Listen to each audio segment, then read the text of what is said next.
Se a gente for direto ao ponto, se tornar um monarca em Solo Leveling, Ragnarok é extremamente difícil, mas não é impossível.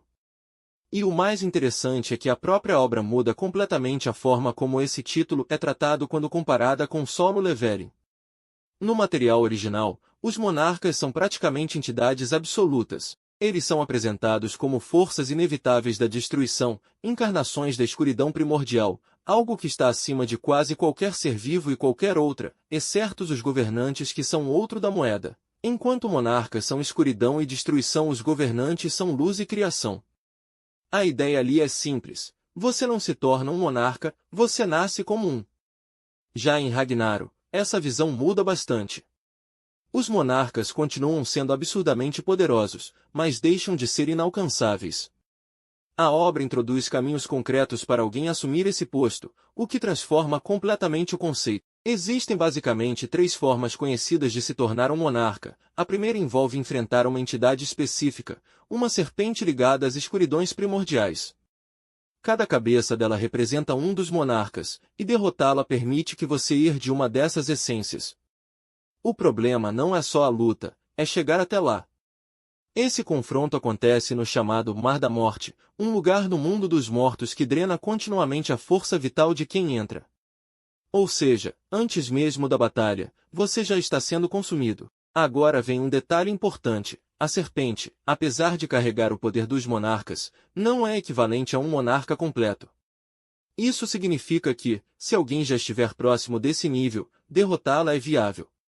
O verdadeiro desafio é sobreviver ao ambiente e ter resistência suficiente para lutar enquanto está sendo enfraquecido o tempo todo e você conseguir chegar no Mar da Morte. A segunda forma é muito mais direta e brutal: matar um monarca e devorá-lo. Nesse caso, não existe ritual, prova ou condição especial. Se você tem poder suficiente para derrotar um monarca, você pode simplesmente tomar o lugar dele. Isso deixa claro que o título não é algo fixo, mas sim algo que pode ser conquistado pela força. E é aqui que entra a maior mudança de conceito entre as duas obras. Em Ragnarok, fica explícito que qualquer ser, humano, monstro ou besta mágica, pode atingir esse nível. O limite não é a raça, mas o crescimento. O verdadeiro obstáculo está no fato de que, no mundo de Solo Leveling, os humanos comuns, caçadores, não sabem evoluir além do próprio limite. Eles não conseguem aumentar sua mana naturalmente, o que impede que alcancem esse patamar. Mas, teoricamente, se um humano encontrasse uma forma de evoluir continuamente, como acontece com algumas exceções na história, ele poderia sim chegar ao ponto de enfrentar e derrotar um monarca. Os monarcas em Solo Leveling, Ragnarok, não são uma farsa.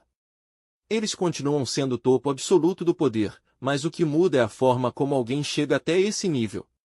A lógica por trás disso é até simples, mas ao mesmo tempo bem cruel. Para alguém se tornar um monarca, essa pessoa já precisa ser forte o suficiente para derrotar um. Ou seja, antes mesmo de ganhar esse título, ela já está no mesmo nível, ou até acima, de um monarca.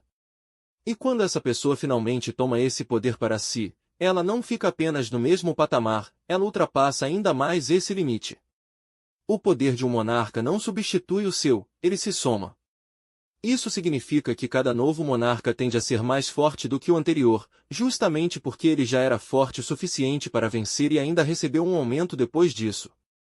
Por causa disso, os monarcas acabam sendo resultado de um ciclo de sobrevivência extremamente violento. Não é que ninguém possa alcançar eles, é que qualquer um que chega perto desse nível entra nesse jogo onde só existem 2 resultados: ou você toma o lugar de um monarca, ou você morre tentando.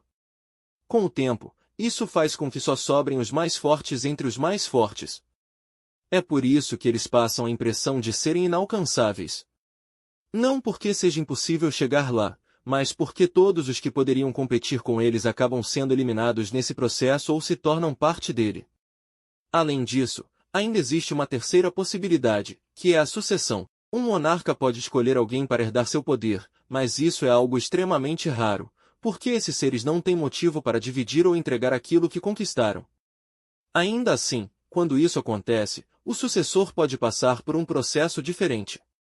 Em vez de enfrentar os riscos físicos do Mar da Morte, ele pode encarar a prova apenas em espírito, o que elimina o desgaste constante que normalmente enfraquece quem tenta se tornar um monarca. Isso transforma o desafio em algo mais direto, focado apenas na capacidade de combate. E em casos ainda mais raros, o próprio monarca pode simplesmente transferir seu poder sem exigir nenhuma prova. Esse é o caminho mais fácil, mas também o mais improvável de todos, justamente porque depende totalmente da vontade de uma entidade que, por natureza, não costuma compartilhar poder. Quando você compara isso com o solo leveling, a diferença fica bem clara. Antes, os monarcas pareciam entidades fixas, quase como forças inevitáveis do universo. Já em Ragnarok, eles passam a ser vistos mais como um posto que pode ser conquistado, desde que alguém tenha poder suficiente para isso. No fim das contas, eles continuam sendo os mais poderosos, mas não por serem intocáveis. Eles são os mais fortes porque foram os únicos que sobreviveram a esse processo brutal de eliminar todos os outros que poderiam rivalizar com eles. Lembrando que são informações tiradas da Light Novel de Solo Leveling Ragnarok e não do manhwa. O manhwa parece estar indo por caminho diferente, então talvez a forma de se tornar um monarca mude no manhwa. Caso estejam curiosos por que fale 8 monarcas e não 9. É porque a Shorno não é originalmente um monarca, e sim um governante. Ele tem uma escuridão que foi dada pelo Ser Absoluto e pode controlar o Mar da Morte, sendo extremamente superior às outras, e não fazendo parte das 8 essências. Todas as 8 essências da escuridão primordial ficam dentro do Mar da Morte e ele controla o Mar da Morte. Se você gostou desse vídeo e curte esse tipo de conteúdo, deixe o like para apoiar o canal.